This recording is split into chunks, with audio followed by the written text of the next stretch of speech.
Of Modi पर।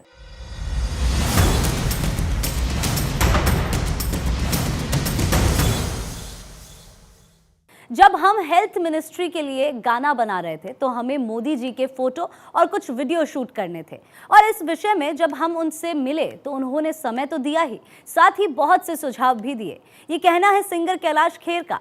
The untold stories of Modi में ऐसी ही एक अनसुनी कहानी कैलाश खेर की जुबानी। 100 करोड़ वैक्सीनेशन का टास्क हम लोगों ने कर लिया था, तो हम हेल्थ मिनिस्ट्री के लिए ये गाना कर रहे थे।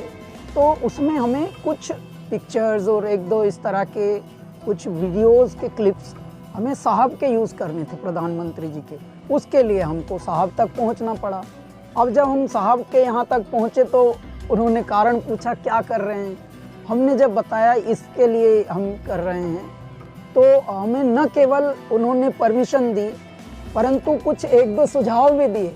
उनका इतने सच्चे दिल से संगीत और आध्यात्म और सच्चे कृत्यों में इन्वॉल्व होना ये दर्शाता है कि उनके हृदय में कलाकारों के प्रति भी, क्योंकि हम ही अकेले नहीं, पहली बार भारत में ये हुआ है कि बहुत सारे कलाकार अब संसद में बैठे हैं मेंबर ऑफ पार्लियामेंट बनकर। एक आदि योगी का जब अनावरण हुआ था कोयम्बटूर में, तो सदगुरु जग्गी वासुदेव साहब ने हमको बुलवाया था महाशिवरात्रि पर, और साहब भी थे और मेरे भोलेनाथ का गुणगान हो रहा है और साहब बैठे हैं, लेकिन साहब भी ध्यानस्थ।